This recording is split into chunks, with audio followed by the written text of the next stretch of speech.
So today I'm going to be showing you guys my Dracopal deck. Kind of a weird deck, a deck that I've been really interested in the last month or so. All the cards super cheap, I picked them up, tried the deck, tried multiple variants, and this is really the best variant that I could come up with. It's a pretty fun deck, but it's really not very competitive.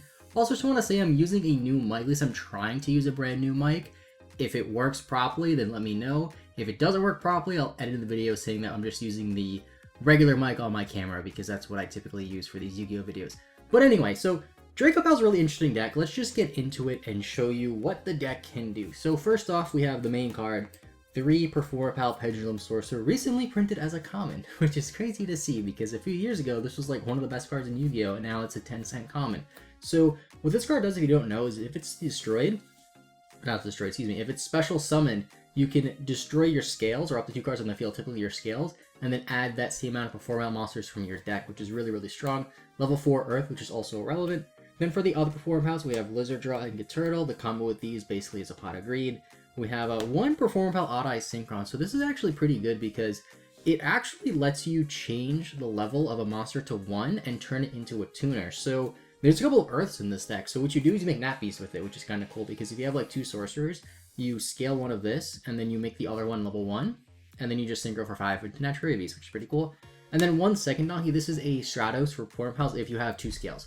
So it's really just there for another name, to be honest. I thought about playing another Lizard Draw, but I wanted another Pendulum summonable monster, and this is what I came with. I was trying 2, trying 3. You would think that you'd want to play 3 because it is a consistency card, so to say, but the fact that you need scales makes it a bit worse, because if you don't have scales, it just dumps one to grave, which doesn't really help you in this deck because dumping your Performapals doesn't really do anything. Then for the Dracos, so I only have 2 Lusters, but I would play 3. If I have 3, definitely would play 3. What this card does is if you have a card in your other scale, you can pop it and then add a copy of that card with the same name from your deck to your hand. This was obviously way better pre the Master Roll changes that changed Pendulum Summoning with the extra monster zone, because in the past it basically meant you were Pendulum Summoning a free monster. Now we have Link Zones to worry about, so it's a bit different. And then I have the 3 Master Pendulum. Really not that much of a brick in this deck. So it is a low scale at 3. You typically only Pendulum Summon 4, so 3 is a low scale, 5 is a high scale, which is great for this deck. It has the effect of where you can pop another card in your Pendulum Zone, which can come up. It's also a level 4 Dragon, which is great for Guard Dragon plays. And you bring this out with Ignister, obviously. So I'm not playing Vector, and I'm not playing Draco Face-Off, which might sound really, really weird, because Draco Face-Off is a fantastic card. The issue I was having with Draco Face-Off, and with this deck in general rather, is this deck is not good. This deck's not very good. This deck's not consistent. So when you play the 1 of Draco Face-Off, which is limited, and then you have to play at least 1 Vector, you're playing a brick card to make another card that's basically just an extender live. And it was just way too many bricks in this deck. This deck still has kind of a lot of bricks, but that's my reasoning on that. I would play a 3rd Luster if I had one. I'm not really sure what I would take out, but it's definitely something I would look into. Then I'm playing some Magicians. So I was back and forth with this Magician lineup. I am playing 2 Harmonizing, 2 Purple, 1 Black Thing, 1 Oath. Basically playing 3 high scale, 3 low scale, because I was having issues with this deck with scales, for one, and I was also having issues just getting good monsters out, right? And Harmonizing Magician specifically really, really helps with that, because Harmonizing basically means you can get another monster out guaranteed, and also it's a scale, and also I get to play Pen Call, which gets me scales. Because the thing with this deck is in order to do anything, you need to have scales and you need to have a Link too, which for a deck like, say, Endymion is really easy to do, but for this deck it's not, and this just helps facilitate that, which is really, really nice. I was thinking about cutting the Oath Dragon actually and playing a Dragon Pulse, because the level doesn't matter because you can't pen summon really that easily anything above 4. So I thought of playing Dragon Caller just to make something a dragon if I don't get into a dragon. But I like Oath Dragon situations where I have to normal summon Harmonizing and then get it back if I have Pen Call. So it's really back and forth between them. I think Dragon Caller might be better, but that's for now I'm just playing Oath Dragon. And then for some of the Dragon cards, I'm playing 1 Amorphage Sloth because your ideal end board is Hieratic Seal of Heavenly Spheres, Hope Harbinger, and then a rank 4, or then a rank 4 or some other interruption basically through Harmonizing or through whatever else you have. And with the Hieratic Seal, you can tribute it and then special summon this, so you have something to follow up, and then you also have the Hope Harbinger protecting it from battle to stop them from summoning from the extra deck basically. So it's kind of needed in this deck, even though it's a brick, because it gives your deck like something to do. I guess you could go farther and play like Union Carrier and the Buster Sword, but I feel like it's just a little bit easier because you have an easier time getting to the guard dragon stuff anyway. And then continuing on, I have the Galactic Spiral Dragon. So this is kind of like the new Red MD, at least in decks that I've been playing. I've been really liking this card because this is how you get Hope Harbinger out, because you special summon it, and then it makes everything level 8, and then you just overlay for Hope Harbinger. If it's in your graveyard, you can special if you have two or more dragons, basically. And it's just a card that I've been really liking in this deck. Then I'm playing the 2 Dark Worm, 1 Gate 0. You don't really need 3 because you don't have that much of a problem getting to dragons, which is another reason why I'm not playing Dragoncaller, even though it's not really a bad option because you never really use Oath Dragon's effect either.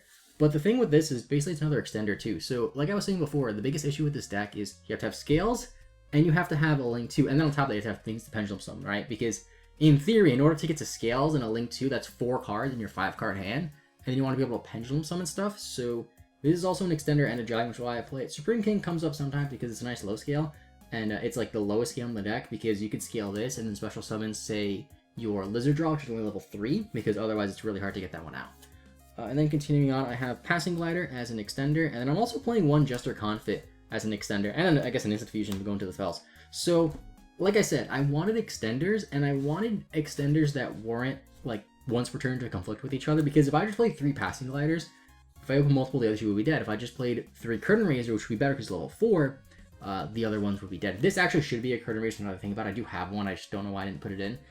So that's why I played 3 extenders that were not once per turn. Instant Fusion also allows me to get into a level 4, which is nice. Just for rank 4 plays, a little bit easier. 1 Foolish Burial and the 2 Shrine for a couple things, actually. For the Galactic Spiral Dragon and for the Supreme King Dark Worm. So it's pretty nice to use both of them. What you can do, actually, which is pretty cool, if you really want to force Pisty to be live, is you can use Dragon Shrine, send the vanilla Draco monster, and then it allows you to send an effect monster too, so you send the Dark Worm comes back, and then if you really needed that Dragon Engrave for Pissy for whatever reason, you have that in there. So something to keep in mind if you play vanillas. And then I have a Triple Duelist Alliance, which is very good in this deck, because it gets you into everything. It gets you your Master Pendulum, it gets you your Dracoslayers, and then it gets you Pen Call, which gets you your Magician. So this literally ties the whole deck together. It is a hard once per turn, which is a bit frustrating, but it gets you pretty much anything you need, which is why I'm playing 3. I thought I'm playing 3 Pen Calls too, but I didn't have a third one, and space was a little bit of a problem. And then I have Triple Allure, Double Desires, and then 1 Upstart to round the deck out for draw power. Like I said, this deck wants as much consistency as possible. These are all draw cards to help do that. You could argue just to cut the Upstart for a 3rd Desires, or transversely cut one of the Allures for a 3rd Desires. I just want to have as many live cards as possible, and Desires doesn't really hurt that much. Like if you banish Galactic Spiral Dragon or multiple of your vanilla Dracos, it is a bit annoying, but overall it hasn't been that terrible. And then onto the extra deck, we have, of course, the 1 Ignister. So on your turn, if you're going first, basically what this does is special summons a Dracoslayer from the deck, which is really strong. So you summon this, and then you were to bring out the vanilla one typically, and then just go from there. And then this could be used to go into Hope Harbinger later. And also on your opponent's turn, you can spin a card, which is kind of cool. And then I have the rank 4 Magister Paladin, the other rank 4, or the rank 4 Dracoslayer, I should say. So this one lets you get one from the extra deck, which is kind of cool. They both do similar things in that regard, if they get something back. The Synchro definitely comes up a lot more, but there are some situations where you need to go into the XYZ, which is why I'm playing it. The extra deck really isn't that tight in this deck, too. Like, if you really wanted to, you could honestly just play Halki Fireback stuff if you want, but I don't typically like forcing Halki Fireback stuff in my deck, especially when I already play a heavily reliant Halki Fireback deck in Mermail. I don't want all my decks to be Halki Fireback focused. I'm the 1 Dynaster, just because it's a level 8. If you can't get into Galactic Spiral Dragon, this helps you get into a rank 8 with the rank 8 or the level 8 Synchro. And then for the Guard Dragons, 1 LP, 1 Pitsy. Pitsy's actually really important in this deck because you link off the Draco Synchro, and it's not a once per turn. So if you link it off and then bring it back with Pissy, or Pisty, I can never say it, then you can use the effect again, which is really nice. And it works 1 second too, which is cool. Troop Burst for the arrows, Spheres to end on, Skull Dread for the arrows, as well as the draw effect, and the special effect is pretty nice. And then I'm playing 1 Buster Whelp as my generic link 2. This could be literally any generic link 2, IP Masquerena, Landphalanchus, Beat Cop. I'm just playing this one because it's a dragon that just requires 2 monsters. Can be any 2 monsters. If there's a situation where you get into your guard dragons and you have this in your extra deck still and you need to get rid of them, you can just go into this. That's why I play it. Because it's a dragon. Only reason. Not needed, just need a link 2. Then we got the Hope Harbinger to end on. Borolo Dragon just to go second. It's really good. Could be Boral Sword too. I just typically prefer Borreload. One Dweller and Baguska for the rank 4s. I typically go into Dweller. You could also play Utopia if you want for going second. It's really up to you. But Dweller is arguably the best, and then Dwellers are really the best, and then Baguska is just pretty good. The one Elder Entity Natis. So I'm playing this as my instant fusion target over, say, Mud Dragon. Mud Dragon could be better because it can stop a hand trap. But with this, you can special something from your hand, which helps you in those weird situations where you can get an extra monster out, basically, before your pen summon. So that's why I'm trying that. It could be any level 4. It could be anything. It could be an Earth, too, actually. Like, if you play an Earth level 4, just because you can bring it out and then make Nat Beast a bit easier, which is the last card in the extract, by the way, Nat Beast. Nat Beast is just such a strong card. Basically, like, this deck can't put up great boards, right? But if you put up a Nat Beast on top of that to basically act as a negate for any spell, and then you have, say, 2 other interruptions, that's just so much more stronger than just having 3 interruptions, in my opinion. So, yeah, that is the deck. Kind of a throwback, I guess. So, I didn't actually play Yu-Gi-Oh! Much during the time this deck was, like, the top deck, which is, like, 2016 or so. But I was always really interested in this. Pendulum decks in general I really like, as you've been telling from the fact that my past couple videos are a little pendulum based.